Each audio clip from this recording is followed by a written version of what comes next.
किया है पाकिस्तान में मानवाधिकार, स्वतंत्र पत्रकारिता और तख्ता पलट की चिंता। ये शब्द, ये भाषण तो आपके जहन में आ चुके होंगे। क्या कहेंगे? बिलावल भुट्टो अगर कह रहे हैं तो इसे किस रूप में देखेंगे?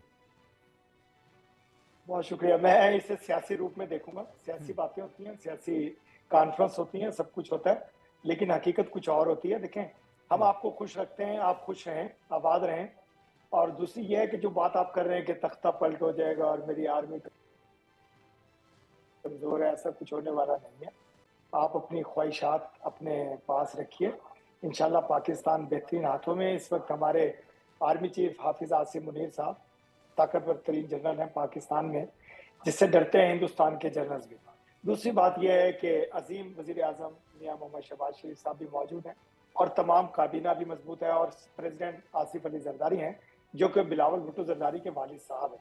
ये हुकूमत मिलकर के हो रही है। ऐसा नहीं है कि बिलावल भुट्टो जरदारी हमसे अलग है, हुकूमत से अलग है, पाकिस्तान से अलग है। अगर उन्होंने सियासी तकरीर कोई कही है तो उससे आप खुश मत होइए। वो हमारे पाकिस्तान का इंटरनल मामला है। हमें मालूम है कि पाकिस्तान को कैसे तरक्की की तरफ गामजन करना है, कैसे पाकिस्तान ने तरक्की करनी है, कैसे खित्ते को दहशतगर्दी से पाक करना है, कैसे आपकी ख्वाहिशात को खत्म करना है, जो कि डॉक्टर पाकिस्तान के इरशाद खिलाफ आपकी ख्वाहिशात है। डॉक्टर और इरशाद दूसरी साहब बात यह है, डॉक्टर इरशाद साहब, सुनिए ना सर, भारत की पूरा सीमाएं पाकिस्तान से लगी हुई हैं। बोलने दो दीजिए। और अभी तो हम फजलुर रहमान को संसद में देखिए, सुन रहे थे। वो बयान दे रहे थे कि किस तरीके से पाकिस्तान के अभी सुन टुकड़े तो होने लें। वाले हैं, और पाकिस्तान की सियासत ने अगर जल्द ध्यान अभी आप बलूचिस्तान बोले पर नहीं दिया, पाकिस्तान की सियासत ने अगर जल्द ध्यान, पाकिस्तान की सरकार ने जल्द ध्यान अगर खैबर पख्तूनख्वा में नहीं दिया, तो वहां पर ये दोनों इलाके हमारे हाथ से चले जाएंगे, पाकिस्तान की सरकार के हाथ से चले जाएंगे। जी, मैं तो वो जवाब दे रहा हूं। विपक्ष के नेता थे, वो सत्ता में नहीं थे। लेकिन बोल जनाब बिलावल भुट्टो, मैं बोल रहा था बिलावल भुट्टो मैं आपकी आप सरकार के एक महत्वपूर्ण पद पर बैठे हुए हैं, विदेश मंत्री हैं। और विदेश मंत्री अगर देखिए, अपनी सुन बातों में विदेश की मैंने जमीन पर तख्ता पलट की चिंता करता है, तो बतौर पड़ोसी हमको चिंता करनी पड़ेगी कि अगर आपके यहां तख्ता पलट अगर हो रहा है और ऐसी कोई साजिश रची जा रही है कि विदेश मंत्री इसे लेकर चिंता व्यक्त कर रहा है, तो हमको तो अपनी सीमाओं पर अलर्ट रहना पड़ेगा ना जनाब। कैसी बातें कर रहे हैं आप? खुश और दुख की बात कर रहे हैं। जितने आराम से मैं बोल रहा था, मुझे काश आप पूरा सुनते। दूसरी बात ये कर रहा था, आपके पैनलिस्ट हैं, आपके हिंदुस्तान से हैं अभी मोहतरम, मुझे मैं सुन रहा था उनको, आप भी सुन रहे थे कि उन्हें जी, फिक्र है हमारे सी पैक की, हमारी चाइना दोस्ती की, फ्रेंडशिप की, और आपको खौफ है। उन्होंने खौफ दिलाया आपको नहीं कि हम चाइना नहीं, पाकिस्तान सुनिए, से मिलकर बिलावल के पे बात कीजिए। हिंदुस्तान आप की तो बैंड वो ना बजा चाइना दे, पे बाद में बात बैंड करेंगे, ना बिलावल बजा। पे चर्चा कीजिए। नहीं, आपके आपके पैनलिस्ट बात कर रहे थे, मैं तो उनका जवाब दे रहा हूँ। हाँ, वो आपको चिंता चिंता नहीं नहीं, दिलवा क्या रहे थे कि क्या क्या बिलावल चाइना और मजाक कर रहे हैं? पाकिस्तान। क्या बिलावल देखिए सुने, मजाक कर रहे हैं? बिलावल की जो चिंता है, क्या वो गलत है? उनको ऐसा नहीं बोलना चाहिए। देखिए मैं कह रहा हूँ, सियासी बातें सियासत तक होती हैं, उससे कोई अमल दखल नहीं होता किसी का, मुल्क का, इदारों का, किसी भी चीज का। दूसरी बात, ये हकीकत इन्होंने की आपके पैनलिस्ट ने कि चाइना और पाकिस्तान मिलकर हिंदुस्तान की बैंड बजाने जा रहे हैं। पाकिस्तान में एक ताकत बनने जा रही है चाइना के साथ मिलकर के। हम अजली दोस्त हैं चाइना और पाकिस्तान। हम सी पैक पे भी काम कर रहे अरे हैं। हम इरशाद देखें साहब, आप इधर उधर कहां की से बात रेलवे, मत करो। चाइना जरा से ये पाकिस्तान बताओ रेलवे कि लाइन ला बिलावल रहे के हैं मुंह से पेशावर ये तक। शब्द क्यों निकले? मैं तो कह रहा हूँ सियासी जुबान है। अच्छा, बिलावल ये भुट्टो सियासी जरदारी जुबान पाकिस्तान है। का जवाब इसको गंभीरता में नहीं का लेना चाहिए। जवाब है। प्रदीप कपूर साहब मेरे पाकिस्तान साथ की मौजूद हैं। देखे प्रदीप साहब देखे कपूर ये साहब जो हुकूमत कि का डिप्लोमेट रह हुकूमत चुके है मेरे हैं। पाकिस्तान प्रदीप की। कपूर साहब पाकिस्तान के विदेश मंत्री, विदेश में जाके पाकिस्तान के मुद्दों की चिंता कर रहे हैं। वो चिंता मानवाधिकार को लेकर कर रहे हैं, वो चिंता कर रहे हैं, वो चिंता कर रहे हैं स्वतंत्र पत्रकारिता को लेकर, वो चिंता कर रहे हैं कि फिर से कहीं तख्ता पलट ना हो जाए। और इरशाद साहब कह रहे हैं कि इसको बहुत गंभीरता से लेने की जरूरत नहीं है, ये सियासी जुबान। तो क्या सियासी जुबान तो इमरान खान से मिल रही है क्या? धन्यवाद मनोज जी। मेरा ये कहना है कि अगर हम देखें उनका जो बयान है ऑक्सफोर्ड में एक मेमोरियल लेक्चर पे, जो बेनजीर भुट्टो का मेमोरियल लेक्चर होता है वहां पर सालाना, उसमें वो कह रहे हैं कि पाकिस्तान का फिर से तख्ता पलट होने का अभी संभावना है। तो ये बहुत गंभीर मामला है, क्योंकि आर्मी का जो सिचुएशन है पाकिस्तान में, इन पूरी दुनिया में माना जाता है कि Pakistan is a country with an army, army with a country, not a country with an army. तो आर्मी के पास एक देश है जो पाकिस्तान कहलाता है। अब अगर हम 47 से देखें उसका जो एवोल्यूशन रहा है, वो अगर डेवलपमेंट असिस्टेंस के तौर पे भी हम उसका एक मेजरमेंट करें तो 47 से लेके आज तक जो डेवलपमेंट असिस्टेंस पाकिस्तान को पर कैपिटा मिला है वो भी इतना अधिक मिला है कि उसको अभी बहुत एक एडवांस्ड देश बन जाना चाहिए था। तो वो अभी क्यों ऐसे हुआ है कि उसका जो भ्रष्टाचार है वहाँ पर, और बिलावल भुट्टो भी उसमें शामिल हैं, जरदारी फैमिली भी उसमें शामिल है जो 10% वाले कहा जाता था।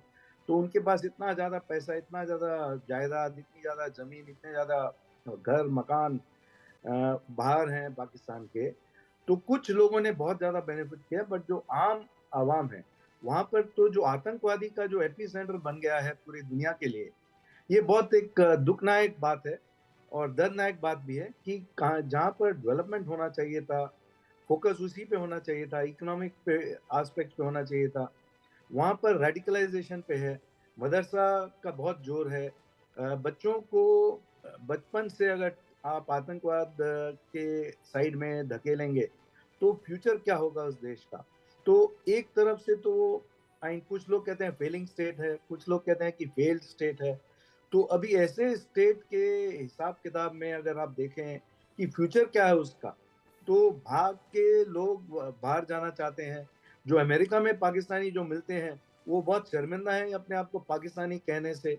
तो एक देश को इस हद तक पहुंचना जहाँ वो यूएई के मुकाबले का हो सकता था अगर वो सारा जो ठीक रास्ते पे चला होता, अगर जो डेवलपमेंट असिस्टेंस उसको ठीक तरीके से यूज किया होता, तो आज ये बिलावल भुट्टो जो खुद वेस्टर्न कंट्रीज को हिपोक्रेसी का ब्लेम लगा रहे हैं, खुद फैमिली उनकी इतनी हिपोक्रेसी में काम करती रही है, हिपोक्रेटिकल वे में, तो इतना पैसा उन्होंने वहां से बाहर लेके गए हैं। तो वो सब देखते हुए मुझे तो बहुत दुख होता है कि एक ऐसा देश जो तरक्की के रास्ते पे चल सकता था वो कितना बर्बाद हो गया है, कितना पिछड़ा हो गया है, और उसका कोई फ्यूचर नहीं दिखाई दे रहा किसी को भी, ना पाकिस्तान के अंदर ना पाकिस्तान के बाहर। जी धन्यवाद। जी राणा जुएल साहब, आपने प्रदीप कपूर साहब को सुना, क्या कहेंगे आप? मनोज जी देखें, सबसे पहले तो गुजारिश मैं ये कर दूं कि बिलावल भुट्टो के जिस बयान को लेकर एक वावेला है उस पर हमें मुझे बड़ी खुशी है कि आपने ये कहा कि वो डिप्लोमेट हैं। तो अगर डिप्लोमेट हैं तो उनको थोड़ी सी हमें तारीख में अगर चले जाएंगे ना तो हमारे लिए समझना जरा आसान हो जाएगा। बिलावल भुट्टो जो है वो बेसिकली भुट्टो खानदान का चश्मो चिराग है। जुल्फकार अली भुट्टो की हुकूमत को खत्म किया गया एक मिलिट्री डिक्टेटर की तरफ से, जनरल जियाउल हक की तरफ से, और उनको फांसी जो है वो दी गई और उनको खत्म किया गया। उसके बाद उनकी वालदा की हुकूमत को भी खत्म किया गया, बेनजीर भुट्टो की हुकूमत को। उस पैराहे को और उस माजी की उन यादों को सामने रखते हुए बिलावल भुट्टो जरदारी ने अपने खिताब में ये कहा कि अब ना तो वो वक्त है ना ही ऐसे हालात हैं कि इस दफा फिर से मिलिट्री डिक्टेटरशिप या आप ये समझे कि मार्शल लॉ जो है वो पाकिस्तान में लगाया जाए। वो एक जस्ट एक खिताब था जिसको लेके आपने बहुत ज्यादा या बहुत बड़ा आपने वो एक बनाया, उसको हवा बनाया, लेकिन वो जाहिर सी बात है वो जितनी अंडरस्टैंडिंग थी उसके हिसाब से आपने उसको मैनेज कर लिया, उसको देख लिया। लेकिन इसकी हकीकत से, सच्चाई से आप इसको इस तरफ नहीं लेके जा सकते कि खुदा ना खास्ता बिलावल ने इस तरफ इशारा कर दिया है कि पाकिस्तान में आने वाले दिनों में जनरल आसिम मुनीर जो है वो को तख्ता पलट करने जा रहे हैं। ऐसे ना तो हालात हैं, ना ऐसी सिचुएशन है और ना ही ऐसा कोई इरादा है। ये गवर्नमेंट जो बैठी है ये अपना टेन्योर पूरा करेगी और आसिम मुनीर भी अपना टेन्योर पूरा करेंगे। हर कोई अपने अपने पैराए में बैठा है, इसलिए आपको ये परेशानी लेने की जरूरत नहीं है कि पाकिस्तान में खुदा ना खास्ता को परेशानी की बात नहीं है जोएब साहब, परेशानी की बात नहीं है। आप पड़ोसी मुल्क होना और बहुत सारी चीज़ें आप यदा कदा देते रहते हैं हमें, जैसे सीज़ फायर हुआ तो सीज़ फायर का उल्लंघन चल रहा है, तो इसलिए हमको सतर्क रहना पड़ता है कि पाकिस्तान में अगर तख्ता पलट हो रहा है और पाकिस्तान के विदेशी मंत्री अगर दूसरे देश में जाकर इस तरह की बातों का जिक्र कर रहे हैं तो थोड़ा हम भी अलर्ट हो जाए ना, हम भी समझ लें। संजीव श्रीवास्तव मेरे साथ मौजूद हैं, विदेशी मामलों के जानकार हैं। संजीव जी सुन लीजिए, एक छोटी सी बात सुन लीजिए, मैं आपको करेक्ट कर दूं कि बिलावल भुट्टो जरदारी इस वक्त विदेश मंत्री नहीं है, वो एक्स फॉरेन मिनिस्टर हैं। ये काइंडली जरा लिख दीजिए, ये जरा करेक्ट कर लीजिए। माफ कीजिए संजीव जी। देखिए मनोज जी, मैं कुछ बातें कहना चाहता हूँ। सबसे पहला तो ये कि पाकिस्तान में जो शासक हैं, जो वास्तविक शासक हैं, जो रियल रूलर्स हैं, वो पाकिस्तान की आर्मी और आईएसआई डे वन से हैं और वो आज भी है। और ये जो पाकिस्तान के जो रियल रूलर्स हैं, कभी ये पर्दे के सामने से शासन करते हैं, कभी पर्दे के पीछे से शासन करते हैं। आधा समय जो पाकिस्तान के इतिहास का है, उन्होंने पर्दे के सामने से शासन किया है और लगभग आधा समय जो है वो पर्दे के पीछे से शासन कर रहे हैं। लेकिन सत्ता की जो बागडोर है, जो कंट्रोल है, वो वहां पे पाकिस्तान की आर्मी और आईएसआई अपने हाथ में रखते हैं। और मैं यहाँ पर ये भी कहना चाहता हूँ कि मिलिट्री का तो उनका डोमेन है ही, सिक्योरिटी और डिफेंस का तो उनका डोमेन है ही, राजनीतिक तंत्र को भी वो पूरी तरीके से कंट्रोल करते हैं और उन्हीं के इशारों पर कोई भी व्यक्ति प्रधानमंत्री पद पर बैठता है। और पाकिस्तान का इतिहास रहा है, अभी मैं राणा जी को सुन रहा था, पाकिस्तान में आज तक कोई भी ऐसा प्रधानमंत्री नहीं हुआ इतने लंबे इतिहास में कि जिसने कि अपना 5 वर्षों का कार्यकाल पूरा किया हो। और ये जो पाकिस्तान के रियल रूलर्स हैं, पाकिस्तान की आर्मी और आईएसआई है, वहां पर उन्होंने लोकतंत्र की जड़ों को हमेशा से कमजोर करके रखा, जमहूरियत को हमेशा कमजोर करके रखा। पाकिस्तान के जो जमहूरियत के इदारे हैं वो लगातार कमजोर बने रहे हैं, क्योंकि पाकिस्तान की आर्मी और आईएसआई को इस बात का डर रहता है कि यदि कहीं जमहूरियत की कोई इदारे मजबूत हो गए, यदि जमहूरियत का नेता इमरान खान जैसा कोई नेता कहीं ज्यादा मजबूत हो गया, तो उनकी सत्ता चली जाएगी। उनका जो ऐशो आराम है, जो उनकी जो आलीशान जीवन शैली है, बच्चे विदेशों में पढ़ते हैं, लंदन में, दुबई में, अमेरिका में घर हैं, और पाकिस्तान में जो उनकी आर्मी के जनरलों के अगर घर देखें तो जाहिर है कि वो बेहद लेविश लाइफ बिताते हैं। तो वो सारा कुछ जो है सब कुछ छिन जाएगा अगर कोई जमहूरियत का नेता बड़ा पैदा हो गया। तो जमहूरियत के नेता अगर कभी कोई पैदा होने की कोशिश की जाती है तो या तो उन्हें फांसी पर लटका दिया जाता है, या उन्हें बम विस्फोट से मार दिया जाता है, या यदि ये नहीं कर पाते हैं तो उसे जेल में डाल दिया जाता है, और यदि कोई रहम कर दी तो उसे विदेश जाने का एक सेफ रूट दे दिया जाता है कि आप जाओ 5-10 साल रहो, और यदि जब आपकी नीयत सुधरेगी, जब आर्मी और आईएसआई के सामने आप हाथ जोड़ने की स्थिति में आ जाओगे, तो फिर आपको वापस बुला लिया जाएगा। नवाज शरीफ ने वही अख्तियार किया है। नवाज शरीफ ने भी चैलेंज करने की कोशिश की थी और नवाज शरीफ के ऊपर तरह तरह के केसेस लगाए गए और उनको जेलों में डाला गया और फिर एक सेफ रूट दे दिया गया। इमरान खान को भी जो है आर्मी और आईएसआई ने सत्ता में बिठाया था, लेकिन इमरान खान जब असर्ट करने लगे कि मैं भी कुछ हूँ जी, मैं भी प्रधानमंत्री हूँ, उसके बाद उनको आईना दिखा दिया गया कि आप जो है क्या है, ये आप वहां पर जेल में बैठ करके आप एनालिसिस कीजिए। तो ये जो पाकिस्तान की कड़वी सच्चाई है मनोज जी, और पाकिस्तान का जो भविष्य है अगर इसी तरीके का रहा तो मैं उसकी बड़ी संभावना नहीं देखता। अभी मैं एम्बेसडर साहब को सुन रहा था, निसंदेह पाकिस्तान बहुत अच्छी स्थिति में जा सकता था, पाकिस्तान को यूएई बन सकता था, लेकिन पाकिस्तान की आर्मी और आईएसआई ने ऐसा होने नहीं दिया। पाकिस्तान के जो वर्तमान में जो बिलावल भुट्टो साहब हैं, देखिए सच्चाई आप कितना भी छुपा लें, कभी न कभी सच्चाई मुंह के सामने आ ही जाती है, मुंह पे आ ही जाती है। वो एक बड़ी पार्टी के बड़े नेता है, और जब आप अपनी माँ की एनिवर्सरी की उनकी याद में, बेनजीर भुट्टो साहिबा की याद में जब वो एक भाषण दे रहे थे तो सच्चाई निकल के सामने आ ही गई। पाकिस्तान में मनोज जी मैं एक बात कहना चाहता हूँ और वहाँ की आर्मी और आईएसआई के बारे में। आर्मी और आईएसआई को एक बड़ा चैलेंज वर्तमान समय में मिल रहा है, और ये चैलेंज है तहरीके तालिबान पाकिस्तान का चैलेंज। ये चैलेंज है वहाँ पर जो रेडिकल इस्लामिस्ट फोर्सेस हैं, वो ये चाहती हैं कि पूरे पाकिस्तान का तालिबानाइजेशन किया जाए, पूरे पाकिस्तान में उसी तरीके का शासन स्थापित करें जैसा कि अफगानिस्तान में तालिबान ने किया है। और ये जो तहरीके तालिबान पाकिस्तान है, ये आम लोगों को ज्यादा टारगेट नहीं करते, ये सीधा सीधा पाकिस्तान की आर्मी और आईएसआई और पुलिस फोर्सेस को टारगेट करते हैं, उनके कैंप्स पे हमले करते हैं। और ये हमला बहुत पहले से चला आ रहा है। 2014 में पेशावर में जो आर्मी स्कूल पर इन्होंने मासूम 132 आर्मी ऑफिसर्स के बच्चों की निर्मम हत्या कर दी।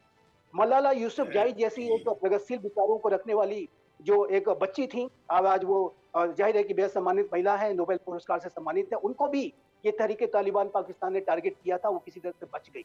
तो तहरीके तालिबान पाकिस्तान ने आज पाकिस्तान के आर्मी और आईएसआई के लिए सीधी चुनौती दी है, और ये जो तहरीके तालिबान पाकिस्तान की जो चुनौती है पूरे पाकिस्तान पर शासन करने की और एग्जिस्टिंग पाकिस्तान की जो भी जमहूरियत है उसको उखाड़ फेंकने की, यदि ऐसी स्थिति कोई ज्यादा बिगड़ती है तो ये जो पाकिस्तान के जो रियल रूलर्स हैं ये पर्दे के सामने आ जाएंगे, तख्ता पलट हो सकता है, ऐसी संभावनाओं से इनकार नहीं किया जा सकता। और पाकिस्तान में तख्ता पलट की संभावनाओं से इनकार नहीं किया जा सकता। लेकिन अगर जैसे कि खुद इरशाद अहमद खान कह रहे थे कि साहब ये सियासी बयान है, इसके अलावा कुछ भी नहीं है, लेकिन प्रदीप कपूर साहब मैं आपसे ये पूछना चाहता हूँ, क्या बिलावल भुट्टो पाकिस्तान की आने वाली सियासत में अपना कोई समीकरण देख रहे हैं? वर्तमान की सरकार के कई मामलों में, चाहे वो स्वतंत्र न्यायपालिका हो या फिर मानवाधिकार हो या फिर वहाँ की पत्रकारिता हो, मीडिया हो, उस पर अगर वो जिक्र कर रहे हैं, खुलकर बात कर रहे हैं, निश्चित तौर पर उन्होंने खुलकर बात की है और कमियां हैं तो कमियों की तरफ भी उन्होंने इशारा किया है, तो क्या वो आने वाले समय में पाकिस्तान की सियासत में कुछ खोजने की कोशिश कर रहे हैं, या आने वाले समय में पाकिस्तान की सियासत इमरान खान का एक अलग रुख अपनाना, ब्लैक डे की घोषणा करना, बलूचिस्तान